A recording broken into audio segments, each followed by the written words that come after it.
Ladies and gentlemen, please assist me in giving a warm welcome to the Honorable Dr. Bharrat Jagdeo.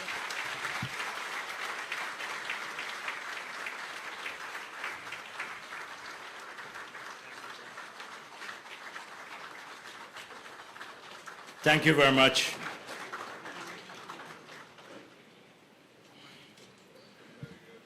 Colleagues, friends, ladies and gentlemen.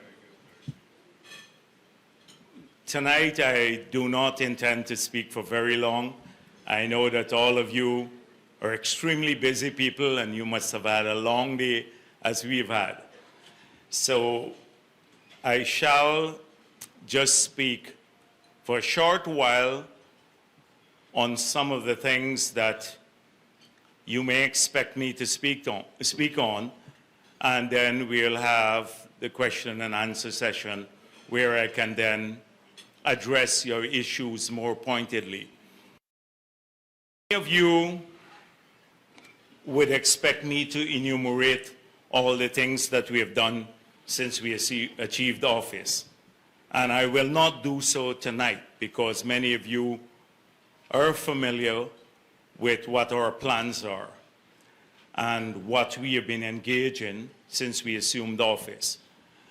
But I believe that the private sector particularly needs to know that there is a pattern of behavior in any government that manages a country.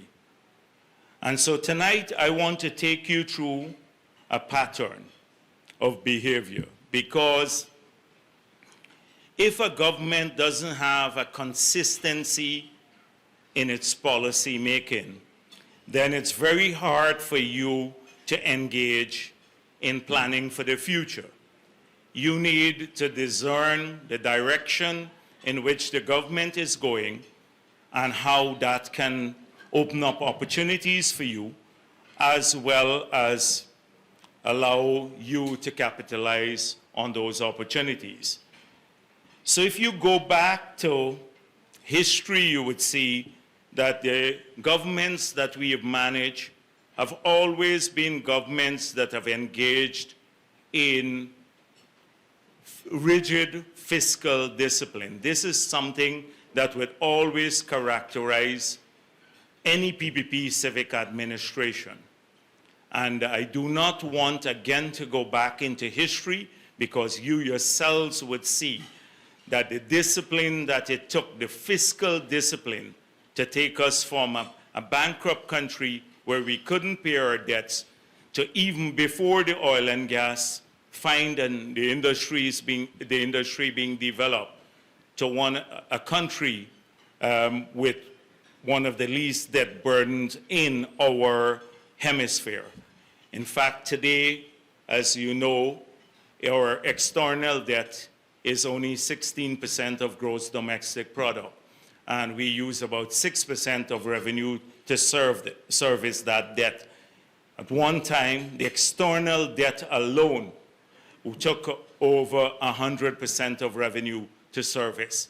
So that is one thing that you would always find in any PPP civic administration.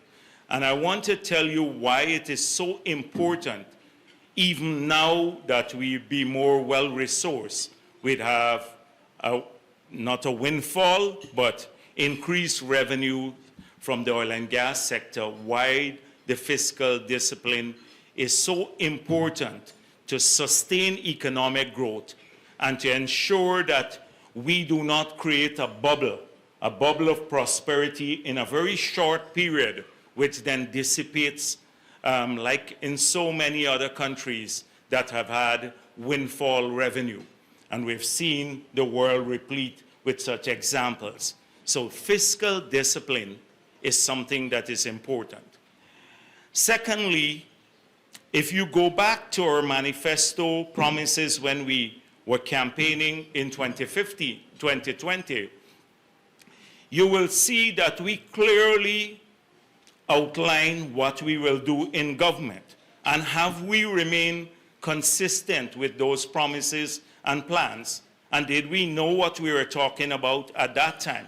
Because often in opposition, people make very elaborate, extravagant promises, and often they are not grounded in the economy or the reality of the economy. So we knew that in any oil and gas economy, one of the biggest challenges would be to avoid the Dutch disease.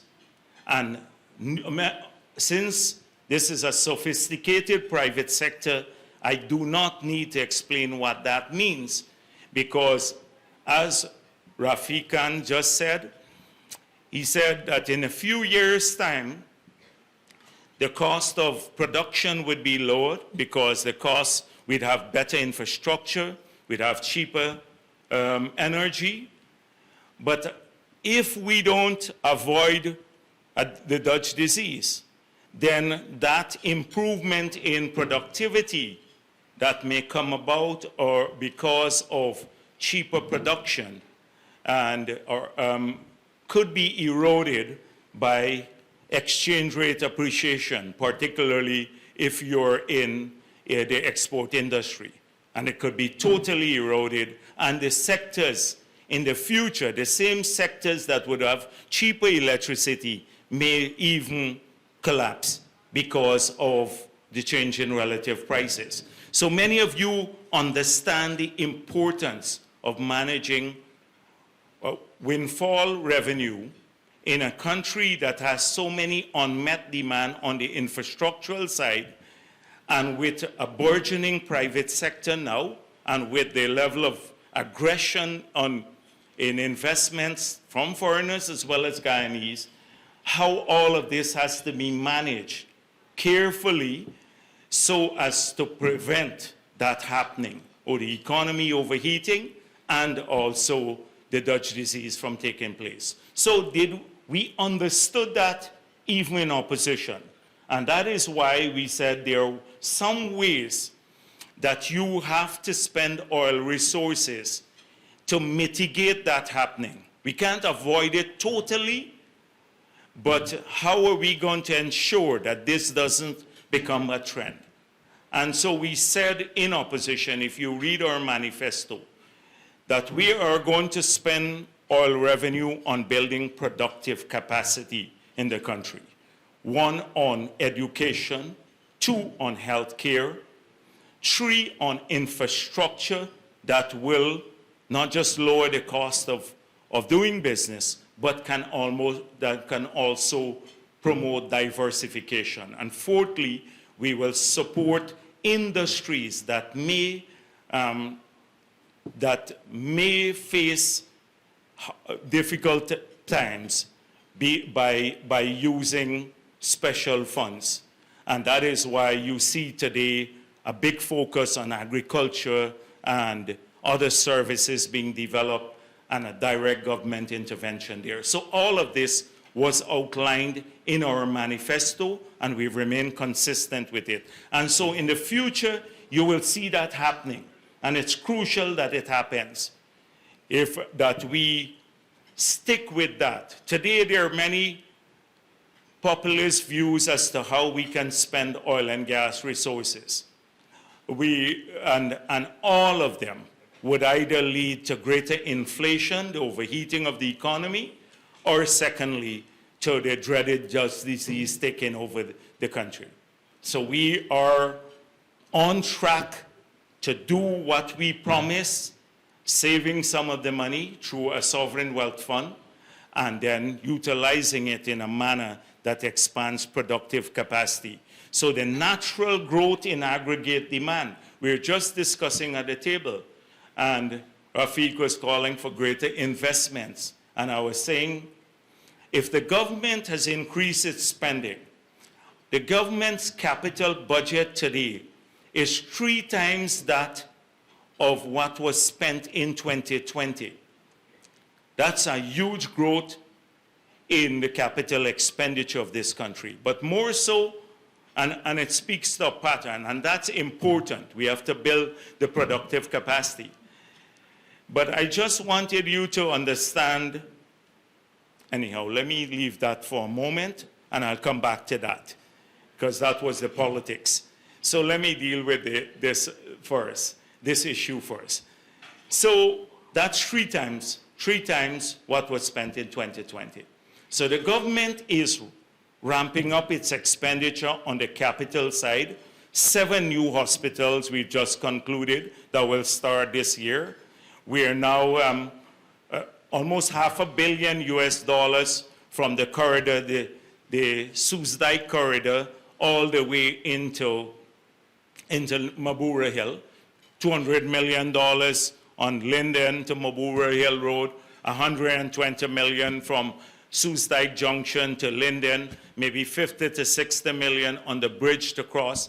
That's only from the Soesdijk Junction to Mabura Hill, $500 million US of spending, leaving out from the Diamond Corridor, the airport corridor, all the way into Georgetown and across the river, another $500 million. So a lot of spending in there on the things that are necessary. And this doesn't even include the possibly excess of $1 billion on the gas to energy project. It's important. Every one of these things are important. We can't not do that. We can't not build better schools, hospitals, roads, bridges, power plants, etc. That's necessary expenditure. But it could become inflationary too. And secondly, the private sector is ramping up all of its investments. So this is a new set of demand. Combined, they create a massive growth in aggregate demand in the country. Now it's far outstripping our productive capacity. So that is why I was speaking about the need to grow productive capacity, or if we don't do that, then it's going to be seriously inflationary. And the private sector needs to understand this too. Needs to understand this, that you have a government that every single day looks at this, makes the necessary investments, but is not going to splurge in an unproductive way using the oil and gas resources. That's absolutely necessary for us to move forward. Now, the point I wanted to make, the political point, was capital expenditure is vital for the growth of any business. And in 2014, there was a capital budget, and in every one of the 5 years under APNU, the capital budget was lower than the capital budget in 2014, although the overall budget grew massively. And that meant a neglect of productive capacity and the infrastructure necessary for future growth. We are not going to fall into that trap where you splurge on the current side of the budget and then you avoid spending on the capital side, which creates the basis for future growth.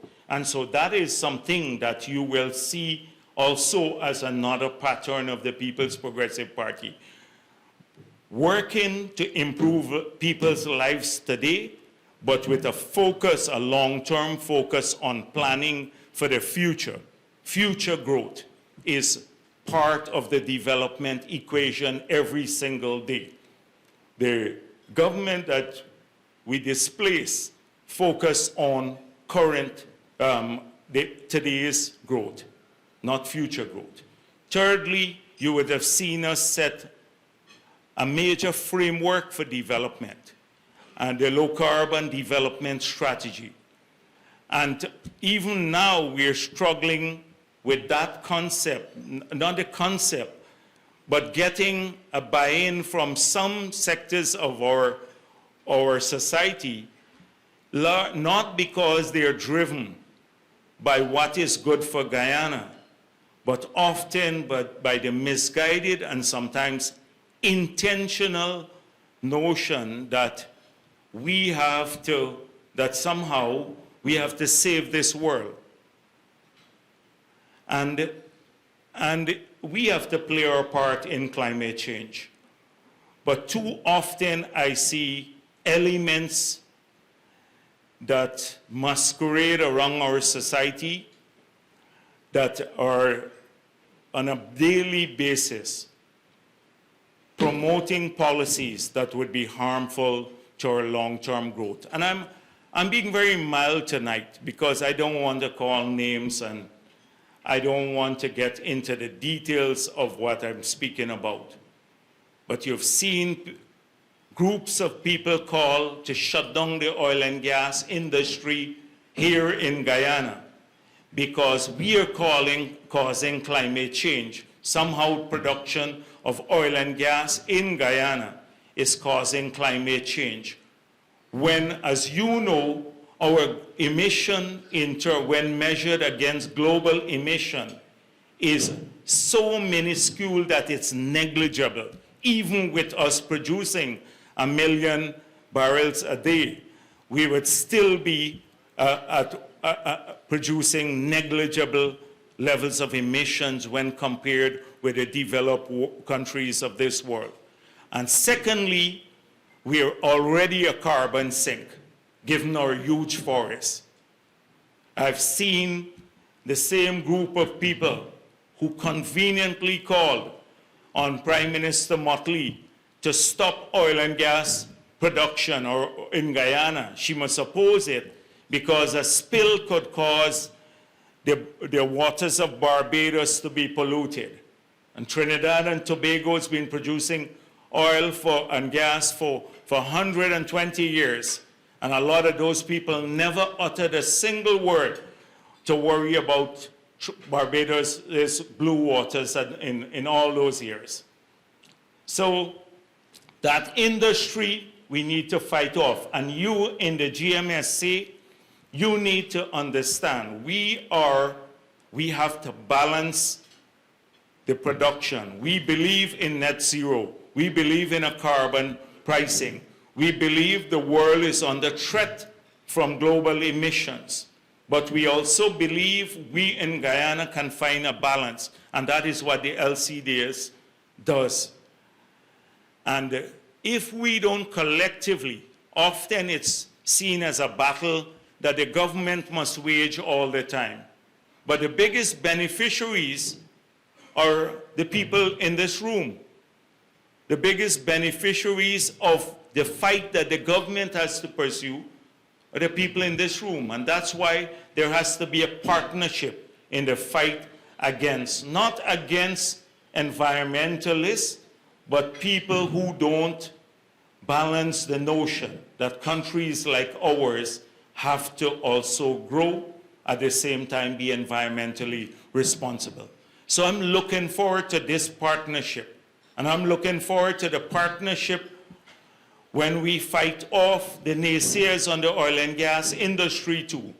That the GMSA and your membership will raise their voices against the oil and gas companies when they try to do things that are harmful to our national interests, but also against those who are opposed to the industry in a manner that is not sensible. It's just not sensible.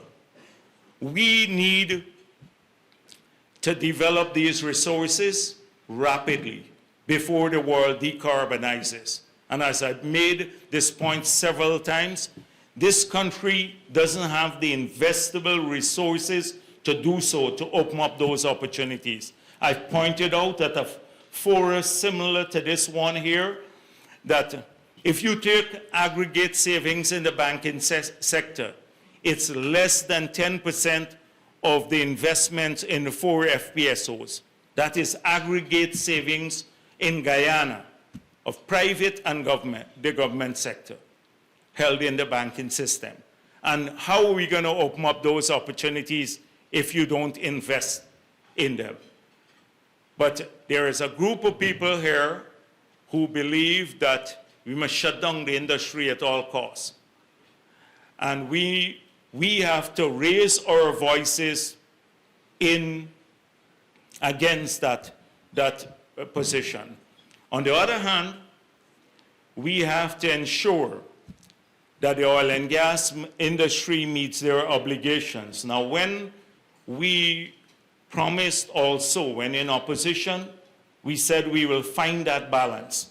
And so since we've been in office, we've been creating the conditions to ensure that the country can better regulate the sector, manage these resources, and get progressively a greater share of the benefits flowing to Guyana and to Guyanese.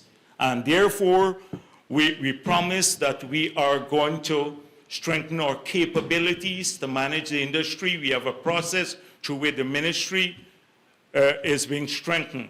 Secondly, we're working on the Petroleum Act of 1986. That will change soon. We're working on a model PSA that no new agreement will be signed similar to the one, the Stabroek Block, covering the Stabroek Block.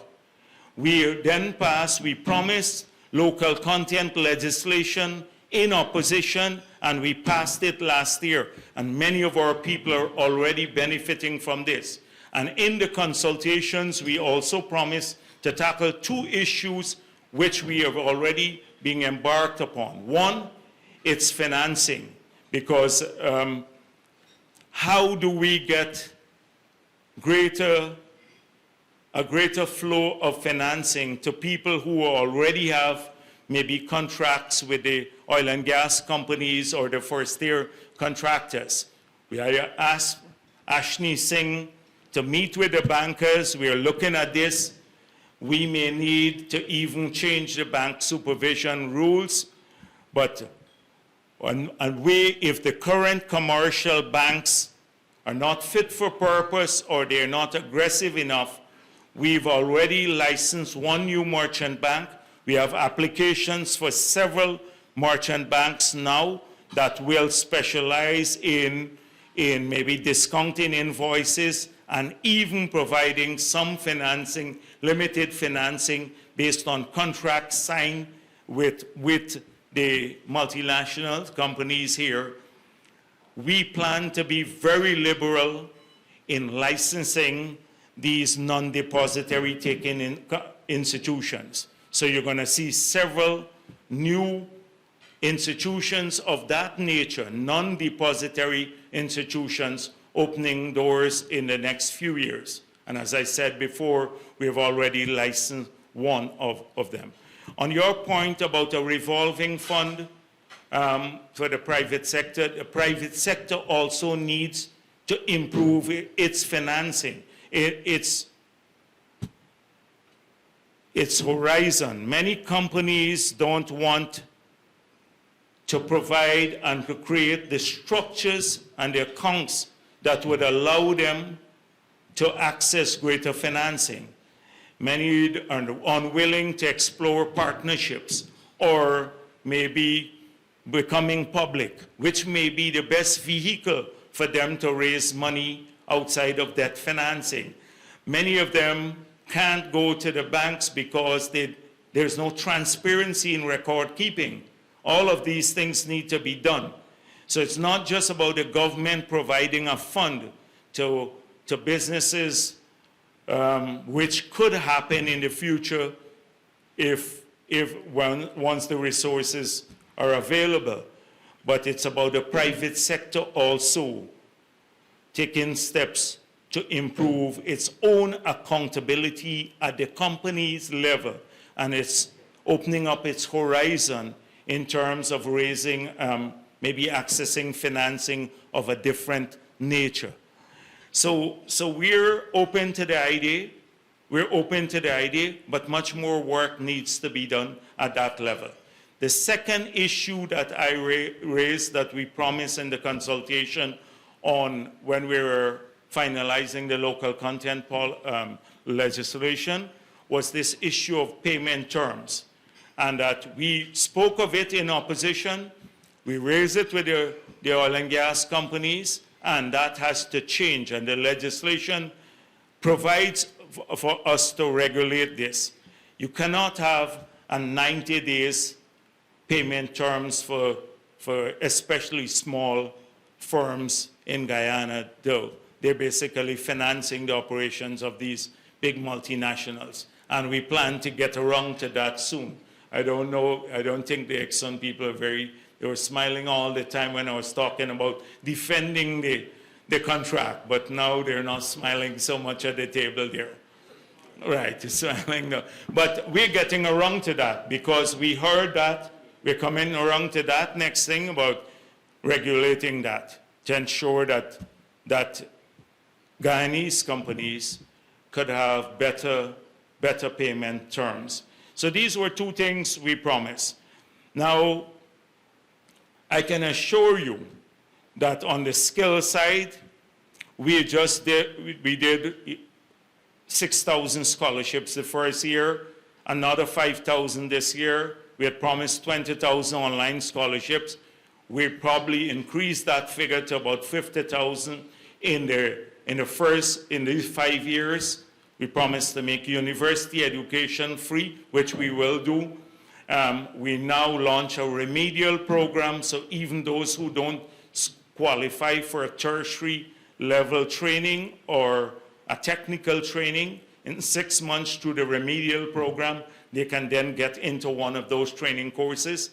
So it will be a massive amount of people being trained. Secondly, at the more basic level skills, we have repurposed and we're strengthening the BIT, but also have programs of a similar nature where we're going to contract a number of people to train and certify skilled technicians at a lower level.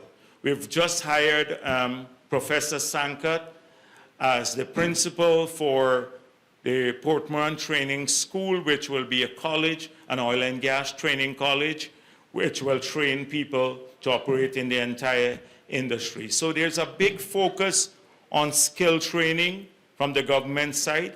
That is important for building capacity at the national level. That is something you asked about. These are just important things. On taxation, these are the important things that matter. Even on the skill, the capacity building and the human resources side. Since we got into office, the first budget, 4 weeks after we got into office, we removed the corporate tax on education and healthcare. So any investment made into those sectors, and you're not just a manufacturer's organization, but services too. So you invest in those services, educational and health services. Your gross profit is your net profit because we remove the corporate tax in the first budget once we got back into office. So that's a major difference there. We have done it for mining. Recently, we removed some of the taxes that were put on by APNU, the sliding scale, we reversed it, the final tax. We've even removed the tributous tax from in the mining sector. We reversed the value-added tax on water and electricity, which was a big boost to the private sector, and then on a whole range of other sectors, we removed the value-added tax. We also reduced all the 200 fees for doing business that had been increased by APNU ranging from 50% to as much as 500%. We reduced those back. So we know you can expect progressively a lower, not that we are lowering taxes, because I have to be careful, the media is here, but a low tax environment, and that we will remove a lot of the impediment to growth. That is one of the patterns you will see with the People's Progressive Party too. In the period in office, the long period we're in office, you would see a consistent move to reduce taxes. And then you had a period when the taxes were increased in the 5 years again. And now you've seen us remove, once again, starting to reduce the taxes, because we believe to promote private sector development, we have to have a competitive tax environment. So all of these things have been worked on. The government is a hive of activities because The country is moving at a pace where it requires us to move in government because at a pace similar to the pace of change in the country, and often with very limited capacity. So suddenly we have when people used to sell homes in Guyana, we have a real estate industry growing. People are now starting to build apartments to rent. So we had to put in place condo legislation now, which is in Parliament. We just passed that to create the framework there so that the sector can grow in an orderly manner, the real estate sector. We're doing it for the oil and gas industry. We're doing it for sustainability through our low carbon development strategy. So all of these things are being worked on.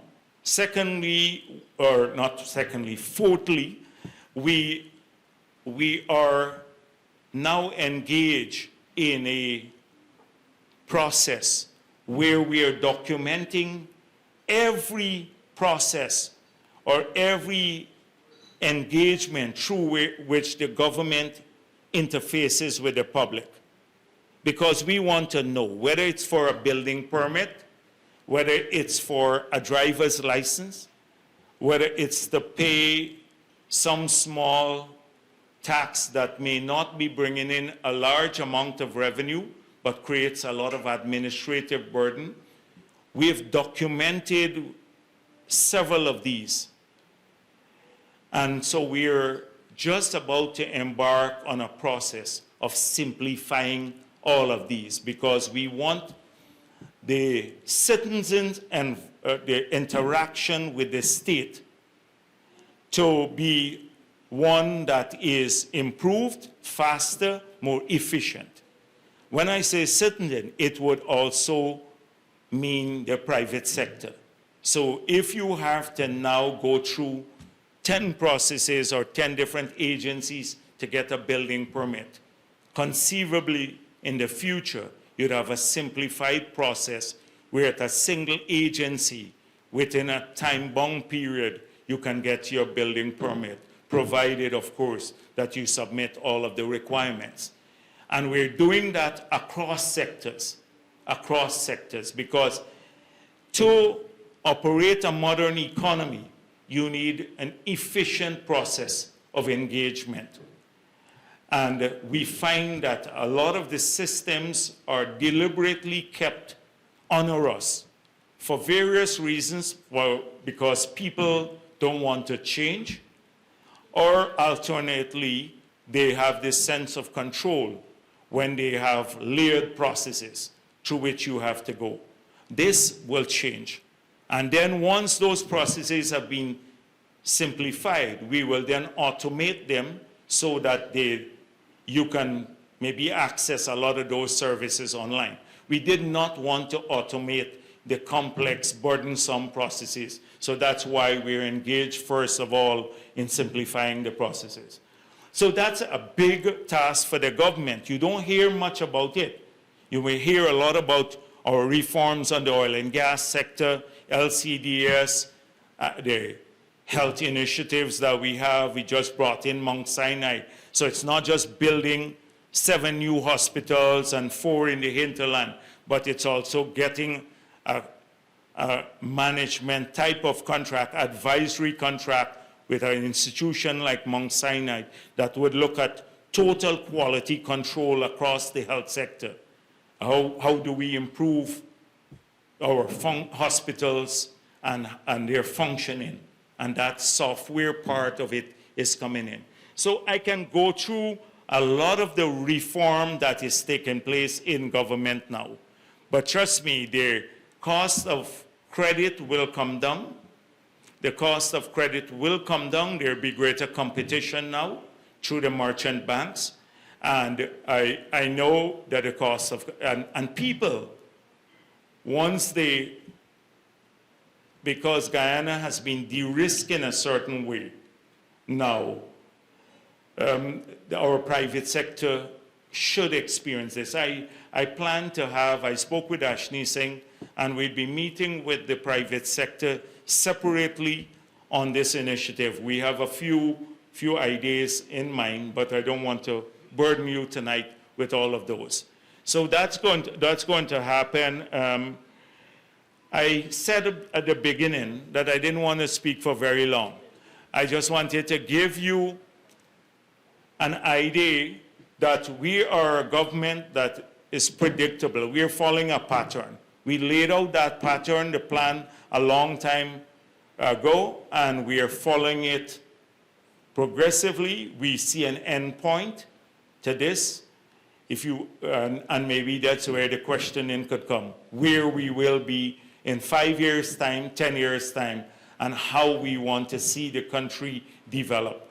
And we're creating the framework for that would allow our people, particularly the private sector, to access more opportunities and effectively utilize those opportunities by reducing administrative burden, creating maybe avenues for greater sources of financing, providing the infrastructure necessary for them to grow if they put the energy into it. So that's all I'm going to say tonight. So thank you very much.